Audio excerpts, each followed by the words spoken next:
सुप्रभात प्यारे बच्चों। आज हम संस्कृत की पाठ्य पुस्तक का प्रथम पाठ पढ़ेंगे सुभाषितानि। सुभाषितानि अर्थात अच्छे वचन। प्रथम श्लोक देखिए। पृथिव्यां त्रीणि रत्नानि जलम अन्नम सुभाषितम मूढ़ै पाषाण खंडेषु रत्न संज्ञा विधीयते। पृथिव्यां त्रीणि रत्नानि अर्थात पृथ्वी पर 3 रत्न हैं।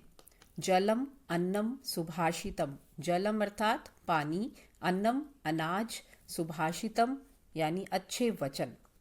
मूढ़ै पाषाण खंडेषु, मूर्खों के द्वारा पत्थर के टुकड़ों को रत्न संज्ञा विधीयते, रत्न का नाम दिया जाता है, रत्नों की संज्ञा दी जाती है।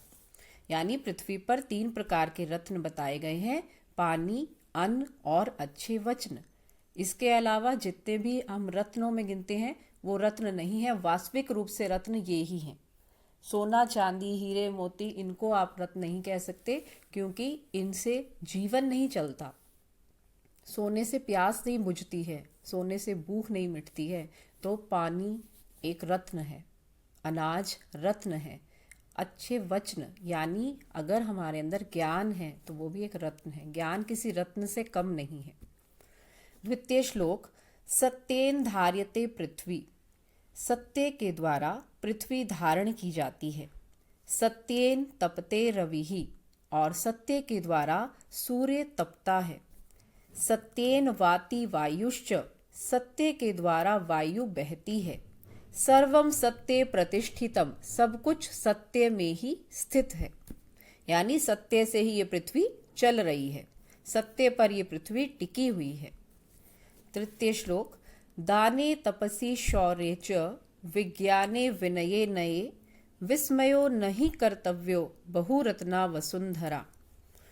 दाने दान में, तपसि तपस्या में, शौर्य च और वीरता में, विज्ञाने विज्ञान में, विनये नये नीति के विषय में, विनय में, विस्मयो नहीं कर्तव्यो हैरान नहीं होना चाहिए, बहुरत्ना वसुंधरा क्योंकि पृथ्वी बहुत प्रकार के रत्नों से भरी हुई है। ये सारे रत्न हैं, ये इतने सुंदर जो गुण हैं इन्हें रत्नों की संज्ञा दी जाती है।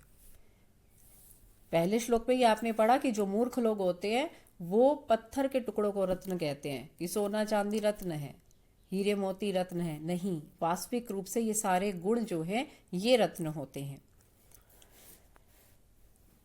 सद्भिरेव सहासीत सद्भिः कुर्वीत संगतिम सद्भिर्विवादम मैत्रिम च न सद्भिः किंचिद आचरेत।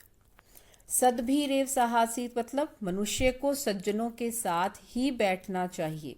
सद्भिः कुर्वीत संगतिम, सज्जनों के साथ ही संगति करनी चाहिए।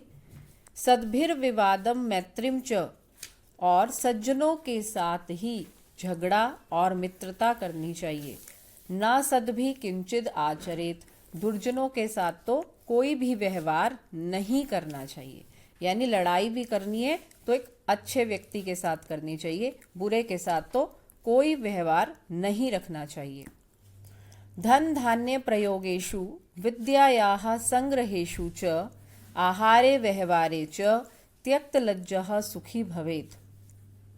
धन धान्य प्रयोगेषु अर्थात धन और अनाज को खर्च करने में, विद्यायाः संग्रहेषु च विद्या की कमाई करने में, आहारे व्यवहारे च भोजन करने में और आपसी व्यवहार में, त्यक्त लज्जः सुखी भवेत् लज्जा का त्याग करने वाला सुखी होता है।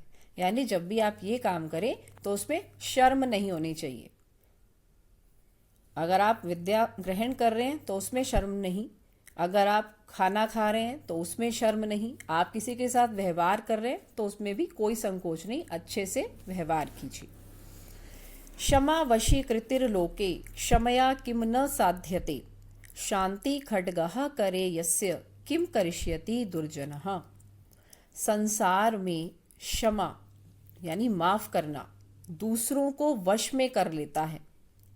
ऐसा कोई काम नहीं है जो क्षमा से नहीं हो सकता। शांति खड्गः करे यस्य, जिसके हाथ में शांति रूपी तलवार है, किम करिष्यति दुर्जनः, तो एक बुरा व्यक्ति उसका क्या बिगाड़ सकता है, यानी कुछ नहीं बिगाड़ सकता। तो क्षमा करना एक सबसे बड़ा गुण है जो हमारे अंदर होना चाहिए।